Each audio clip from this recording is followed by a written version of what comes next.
وصدق رسوله النبي الكريم نحن على ذلك لمن الشاهدين والشاكرين والحمد لله رب العالمين والصلاة والسلام عليك يا سيدي يا رسول الله وعلى آلك وأصحابك يا سيدي حبيب الله والصلاة والسلام عليك يا سيدي يا رسول الله وعلى آلك وأصحابك يا سيدي يا خير خلق الله. حاضرین کرام، اشارے ثواب کی محفل ہے. اللہ تعالی ہمارا یہاں آنا، جمع ہونا اور پڑھنا پڑھانا، سننا سنانا اور کھانا کھلانا اور کھانا اور جو بھی اس پر اخراجات بچے ہیں وہ اور جنہوں نے تعاون کیا تعاون دل میں کرم سبحانہ تعالی اس خاندان کے اس گھر کے تمام مرحومین کے حق میں قبول فرمائے اور ان کی مغفرت فرمائے، درجات بلند فرمائے. تمام اہل اسلام، مومنین، مومنات، مرد عورتیں جتنی دنیا سے گئے ہیں اللہ تعالیٰ ان کی درجات بلند فرمائے، اور جو ہم زندہ ہیں اللہ تعالیٰ ہمارا خاتمہ بالخیر کی ایمان فرمائے. سورہ یاسین شریف کے پہلے رکوع کی آخری آیت کریمہ میں نے تلاوت کی ہے. اس کا حاصل کچھ مفہوم اس لیے کہ اللہ پاک نے ارشاد فرمایا اِنَّا نَحْنُ نُحْيِي الْمَوْتَى، بے شک ہم ہی مردوں کو زندہ کریں گے.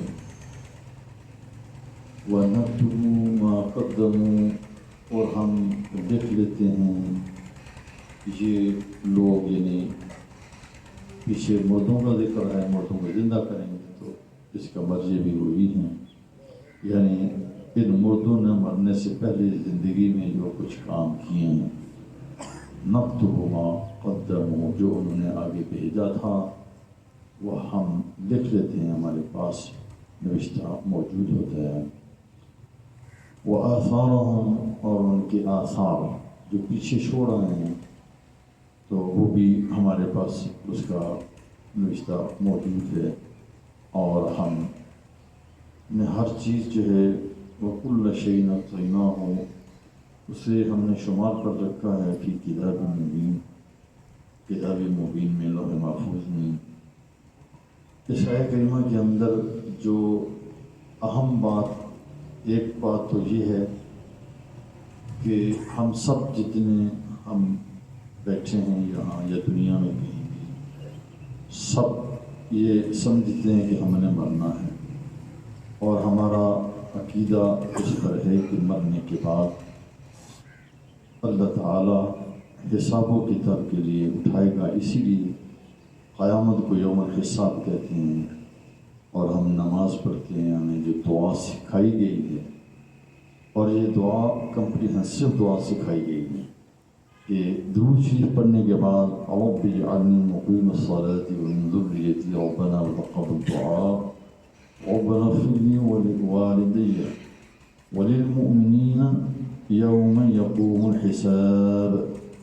یہ دعا سیدنا حضرت ابراہیم خلیل اللہ علیہ السلام کی دعا مانگی ہے۔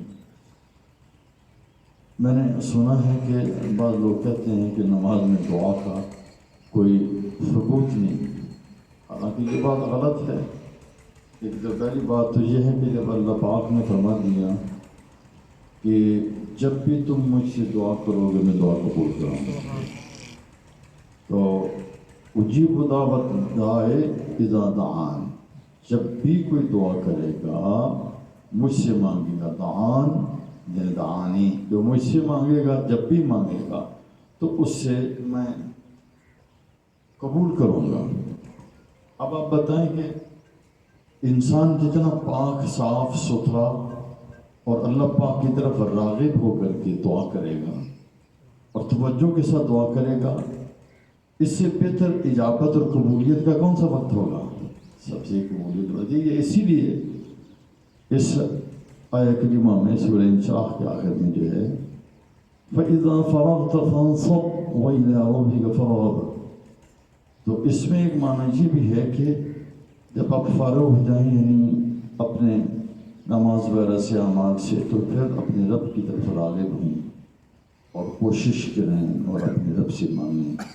یعنی اللہ تعالیٰ کی حدود جو ہے تو رغبت سے مانگنا، اور اس میں یہ ترغیب بھی دی گئی ہے۔ اب دلیل کی ضرورت اسے ہوگی کہ جو یہ کہے کہ فلاں جگہ دعا نہیں مانگنے کے لیے جو ہے، تو اسے تو دلیل کی ضرورت نہیں ہے کہ وہ دلیل دے۔ جو یہ کہتے ہیں وہ یہ ثابت کریں کہ یہ فرمایا گیا کہ نماز کے اندر تم دعا نہیں مانگ سکتے ہو۔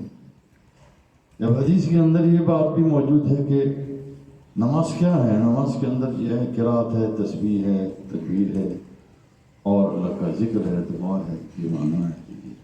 اور خود نبی پاک علیہ الصلوۃ والسلام کی فعل سے ثابت ہے کہ نماز کے اندر دعا مانگنا ہے، تو دعا مانگتے تھے، آپ دعائیں پڑھتے تھے، یہی دعائیں ہوتے ہیں اپنے رب سے مانگنا۔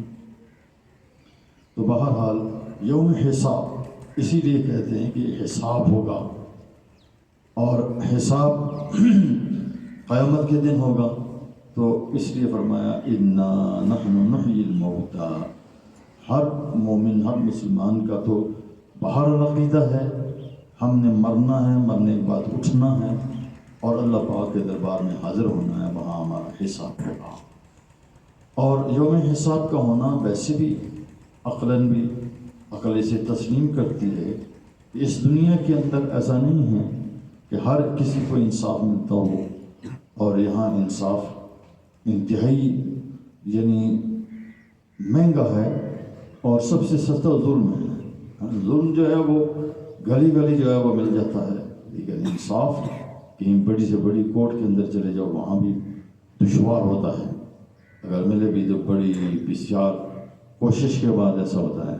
لیکن اللہ تعالیٰ نے وہ دربار سجایا، وہ دربار رکھا کہ جس دربار کے اندر ایک ذرہ پر خیر بھی، ایک ذرہ پر شر بھی، اس کا حساب ہوگا، اور اللہ تعالیٰ پورا انصاف اس وقت جو مظلوم، جو بغیر انصاف کے اس دنیا سے چلے گئے، اور اللہ پاک کے دربار میں پہنچ جائیں گے قیامت کے دن.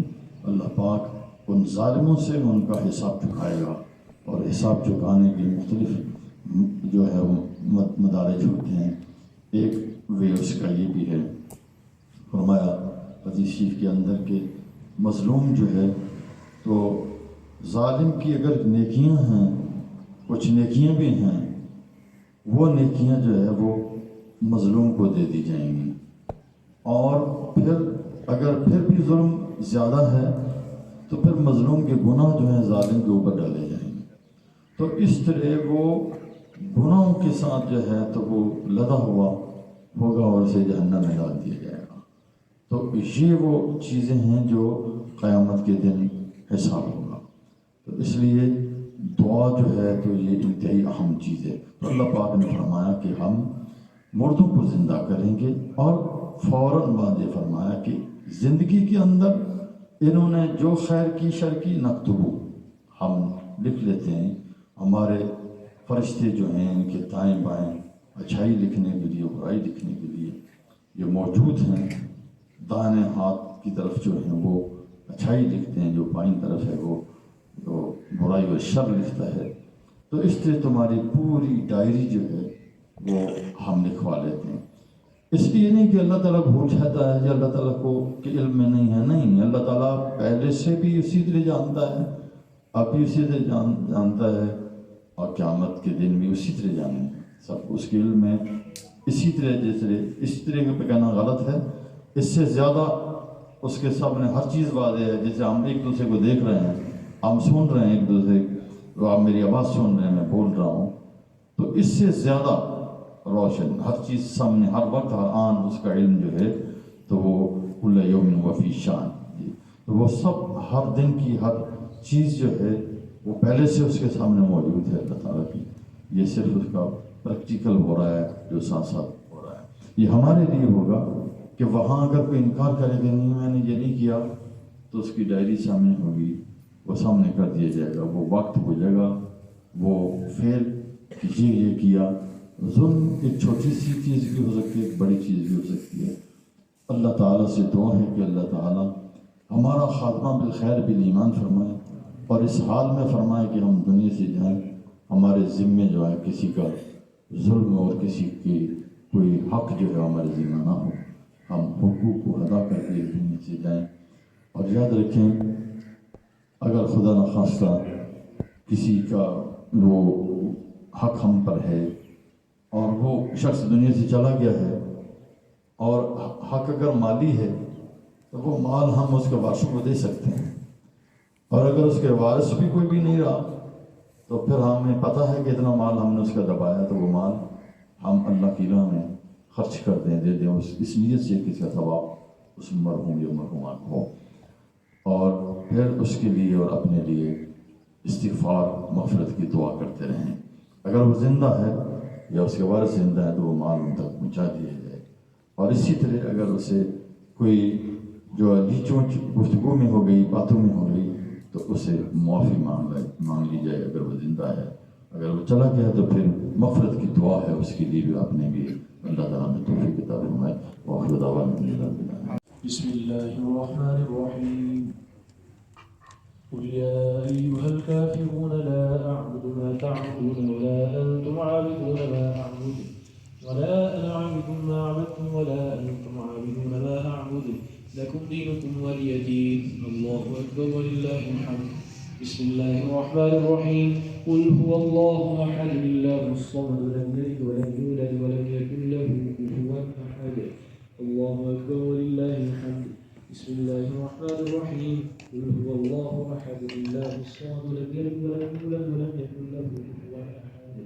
الله أكبر ولله الحمد. بسم الله الرحمن الرحيم.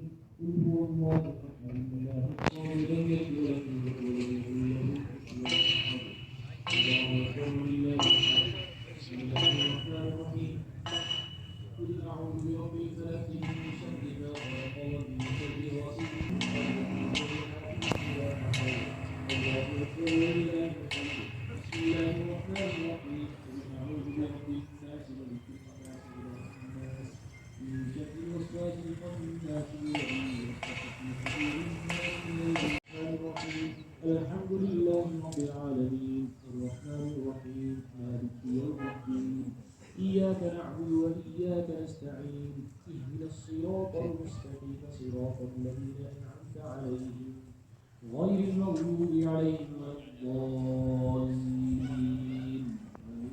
بسم الله الرحمن الرحيم ألف لام ميم ذلك الكتاب لا ريب فيه هدى للمتقين الذين يؤمنون بالغيب ويقيمون الصلاة ومما رزقناهم ينفقون والذين يؤمنون بما أنزل إليك وما أنزل من قبلك وبالآخرة هم يوقنون أولئك على هدى من ربهم وأولئك هم المفلحون وإلهكم إله واحد لا إله إلا هو الرحمن الرحيم إن رحمة الله قريب من المحسنين وما أرسلناك إلا رحمة للعالمين ما كان محمد أبا أحد من رجالكم ولكن رسول الله وخاتم النبيين وكان الله بكل شيء عليما إن الله وملائكته يصلون على النبي يا أيها الذين آمنوا صلوا عليه وسلموا تسليما